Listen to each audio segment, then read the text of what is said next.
बदलापूर येथे चिमुरडीवर झालेल्या लैंगिक अत्याचाराच्या निषेधार्थ आज महात्मा गांधी पुतळ्यासमोर जिल्हा मध्यवर्ती बँकेच्या उपाध्यक्षा जयश्री पाटील यांच्या नेतृत्वाखाली जोरदार निदर्शनं करण्यात आली।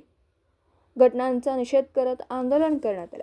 आरोपींना पाठीशी घालणाऱ्या शासनाचा, गृह विभागाचा धिक्काराच्या आणि निषेधाच्या घोषणांनी परिसर दणाणून गेला। जयश्री पाटील यांनी महिलांना संरक्षण देण्यासाठी अनेक कायदे आहेत, पण त्यांची कडक अंमलबजावणी मात्र होत नाही। ती झाली तर अनेक दुर्दैवी घटना घडणार नाहीत असं सांगून अशा गंभीर घटनांना गांभीर्याने न घेणाऱ्या शासनाचा निषेध केला।